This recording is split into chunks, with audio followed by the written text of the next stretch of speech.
नमस्कार मित्रांनो, ठरलं तर मग या मालिकेच्या आजच्या भागात आज आपण बघणार आहोत.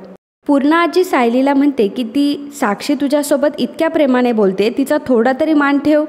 सायली बोलायला जाते तेव्हा प्रताप चिडून म्हणतो की कल्पना थांबव हिला, नाहीतर हात उचलेल माझा आणि एका स्त्रीवर हात उचलण्याचं पाप मला करायचं नाहीये. नागराज म्हणतो की जर ही अशीच वागणार होती तर आम्हाला बोलवायचं तरी कशाला. प्रताप म्हणतो की अरे ही रोज अशीच वागते, पण आज माझ्या पाहुण्यांवर असे खोटे नाटे आरोप करेल असं मला कधीच वाटलं नव्हतं. सायली म्हणत असते की हे खोटे आरोप नाहीये बाबा. अस्मिता म्हणते की अगं आता तरी गप्प बस आणि तुझ्या रूममध्ये जा. अश्विन म्हणतो की वहिनी आपण हे सर्व नंतर बोलूयात का, म्हणजे मला त्या केसबद्दल काहीच माहीत नाहीये. तरीही आपण हे सर्व नंतर डिस्कस करू शकतो ना. सायली म्हणते की अश्विन भाऊजी जर आपण आत्ता गप्प बसलो ना तर हे लोक बघता बघता आपलं आयुष्य उद्ध्वस्त करतील आणि आपल्याला कळणार सुद्धा नाही. मैपत म्हणतो की आता झाला तेवढा अपमान ठीक झाला. नागराज शेठ तुमच्या घरातले मंडळी आहेत, तुम्ही थांबा आम्ही निघतो. प्रताप म्हणतो की मैपतराव तुम्ही नाराज होऊ नका, ह्या खुनाशी काय, कसल्याच खुनाशी आणि कसल्याच केसशी तुमचा काहीच संबंध नसेल. तर साक्षी म्हणते की इथे आल्यावर अशी जुनी खोटी केस उकरून निघेल असं वाटलं नव्हतं, पण आमचं जर काही चुकलं असेल तर सॉरी. नागराज म्हणतो की सुभेदारांची सून सभ्य माणसांसोबत अशी वागत असेल तर त्यांना काय वाटत असेल.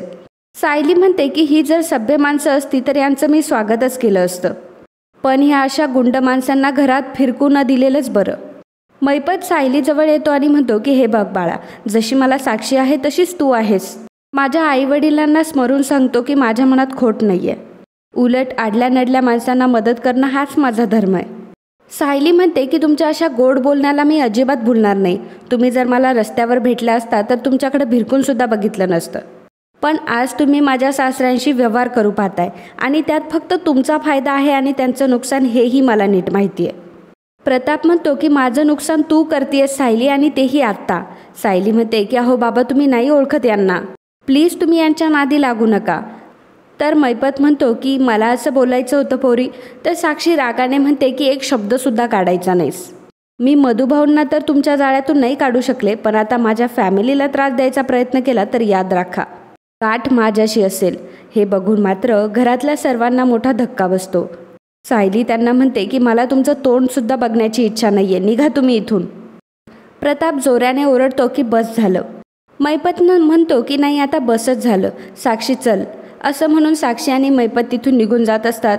प्रताप म्हणतो की प्लीज ऐका ना माझं, प्लीज अशी घाई करू नका, ऐका माझं. तर साक्षी म्हणते की आत्तापर्यंत खूप सहन केलं मी, आता माझ्या अण्णांचा असा झालेला अपमान मी अजिबात सहन करणार नाही. प्रताप म्हणतो की तुम्ही असं निघून जाऊ नका, बसा ना तुम्ही, आपण बोलूयात प्लीज.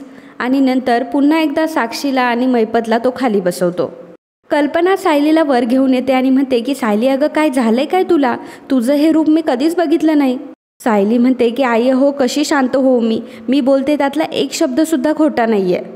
तर कल्पना म्हणते की सायली अगं तू खोटं बोलती असं मी म्हणतच नाहीये, अगं पण ही माणसं खूप मोठी आहेत. तर सायली म्हणते की कोणाकोणाच्या पोटावर पाय देऊन मोठे झाले माहिती आहे ना.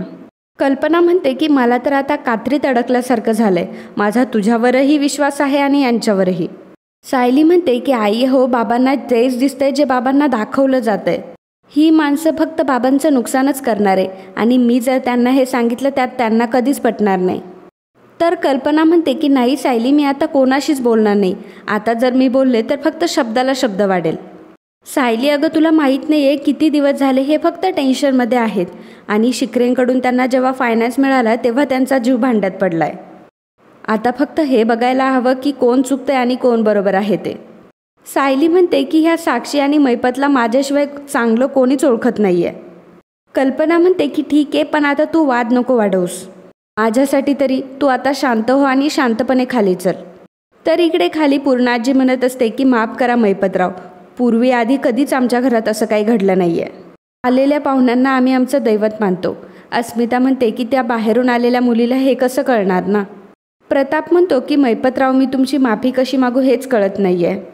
तर प्रताप म्हणतो की आता माफी मागून काय उपयोग आहे, तुमच्या सुनेने जे ऐकवायचं होतं ते तर ऐकवलंय. विमल म्हणते माफ करा, पण आमच्या सुनबाई तशा नाही आहे हो, पण आज त्यांना काय झालं काय माहीत. अस्मिता म्हणते की तू गप्प बस ग, घरातली माणसं बोलत असताना तू मध्ये मध्ये नको बोलूस. साक्षी म्हणते की प्रताप काका प्लीज आम्हाला निघून द्या, मला खूप रेस्टलेस फील होतंय. कोर्टाने मला निर्दोष सिद्ध केले, पण ह्या मुलीने आज मला इथे दोषी ठरवलंय. तर अश्विन म्हणतो की ॲक्च्युली सायली वहिनी तिचा आश्रम आणि मधुभाऊन याबद्दल जरा हळवी आहे म्हणून बोलली असेल. नागराज म्हणतो पण तुमच्याकडे आलेली ही सभ्य माणसं आहेत. सायली एवढं काही बोलली तरी यांचा आवाज चढला का? आणि आत्तासुद्धा ते थांबलेत ते केवळ तुझ्या वडिलांचा मान राखायचा आहे म्हणून. पूर्णाई, प्रतापशी ह्या लोकांची भेट मी घडून दिली. आणि सायली म्हणते की त्याप्रमाणे जर हे गुन्हेगार असतील तर मी प्रतापला यामध्ये रोवलं असतं का? म्हणजे थोडक्यात माझ्यावरच अविश्वास दाखवल्यासारखं नाही आहे का हे? प्रताप म्हणतो की नागराज, अरे तुला कुठल्या तोंडाने आणि काय काय सांगू? नागराज म्हणतो की काही नका सांगू. पूर्णाई, हे घर मला स्वतःचं वाटायचं, आपलंसं वाटायचं. पण इथं आता जे काही घडलंय ते घर मला आता मात्र परकं झालंय. पूर्णा आजी म्हणते की तुम्हाला तर आपल्या घरातली परिस्थिती माहिती आहे, आपलेच दात आणि आपले चोट. तेवढ्यातच कल्पना सायलीला घेऊन खाली येते. नागराज म्हणतो की मैपतला आणि साक्षीला मी ते घेऊन आलो म्हणून तू सायली मनाला वाटेल तसं बोललीस का गं? तर सायली म्हणते की काका तसं नाही, तुम्ही तर. नागराज म्हणतो की मला मान्य आहे आमच्या तन्वीवर तुझा खूप राग आहे, पण मग तुझा वैयक्तिक राग प्रतापच्या बिझनेसवर नको काढूस. करोडो रुपयांचा प्रश्न आहे अगं हा. तर मैपत म्हणतो की मला माहीत नाही की कोणाचा राग कोणावर काढला गेला, पण यात माझी मुलगी आणि मी भरडलं गेलो आहे. आज आम्हाला पाताळयंत्री काय काय नाही बोललं गेलं आहे. इतकी वर्ष ताट मानेने आम्ही व्यवसाय केला आहे, परंतु कोणाचंही आमच्याकडे बोट दाखवण्याची हिंमत नाही झाली. पण आज मात्र मी नाही तर माझ्या साक्षीवर सुद्धा अन्याय झाला आहे. साक्षी बेटा चल मला गाडीपर्यंत पोचव. तर साक्षी म्हणते की हे बघ अण्णा, तुमच्या डोळ्यात मी अश्रू नाही बघू शकत. तर मैपत म्हणतो की साक्षी बेटा प्लीज मला कारपर्यंत घेऊन चल. तर प्रताप हात जोडून म्हणतो की मैपतराव प्लीज असं करू नका. मी हात जोडतो, पाया पडतो वाटलंच तर तुमच्या, आणि सायलीला देखील तुमची माफी मागायला सांगतो. हे बघा आता आलात तर जेवूनच जा, प्लीज असा राग नका काढू आमच्यावर. तर मैपत म्हणतो की प्रतापराव आता तुम्हीच आमच्यावर उपकार करा आणि आम्हाला इथून जाऊ द्यात. प्रताप विचारतो की मग मैपतराव आपण परत कधी भेटायचं? मैपत म्हणतो की कशासाठी? फायनान्सच्या कामासाठी, ते बघूयात आता नंतर. प्रताप म्हणतो की बघूयात म्हणजे? मैपत म्हणतो की मला आता काहीही बोलण्याची इच्छा नाही आहे. चल साक्षी, असं म्हणून मैपत आणि साक्षी तिथून निघून जातात. प्रतापला मात्र हा धक्का अजिबात सहन होत नाही. प्रताप जोरात सोफ्यावर बसतो. सर्वजण त्याच्याभोवती गोळा होतात. अश्विन त्याला पाणी देतो. सायली देखील खूपच घाबरते. पूर्णा आजी म्हणते की तुला किती वेळा सांगितलंय की तुझा आणि आमच्या घराचा काहीच संबंध नाही आहे. अस्मिता म्हणते की आता तुला माझ्या डॅडचा जीव घेऊनच शांती मिळणार आहे का?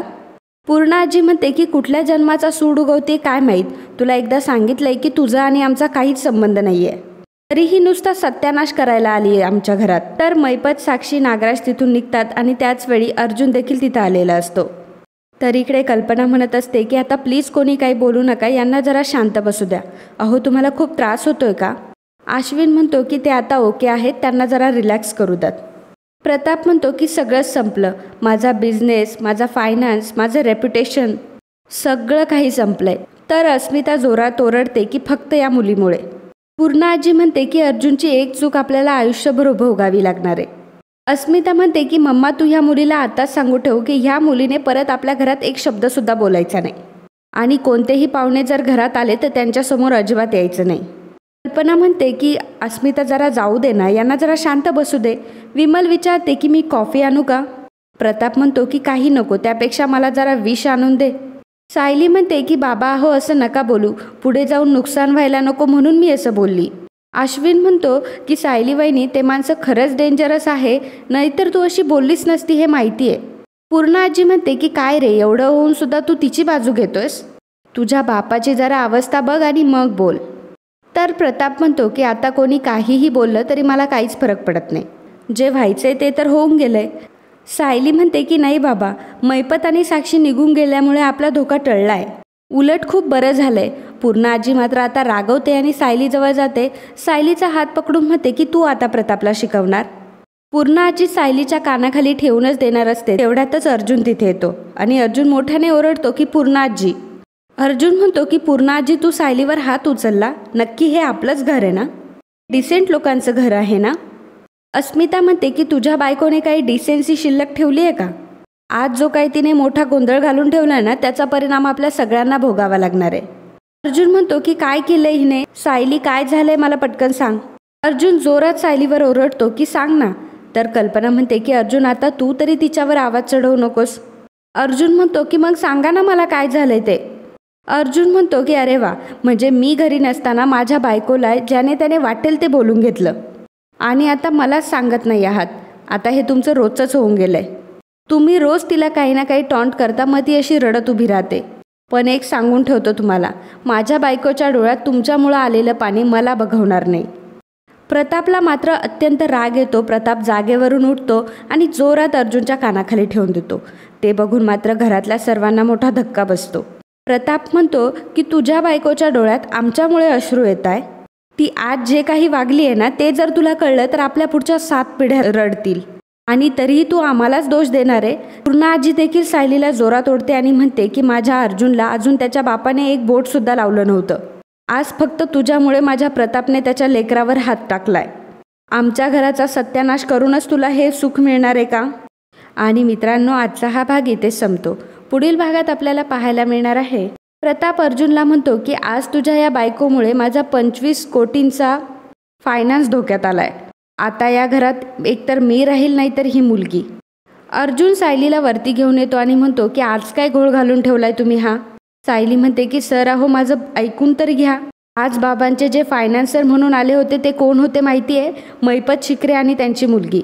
आणि हे ऐकल्यावर अर्जुनला देखील मोठा धक्का बसतो.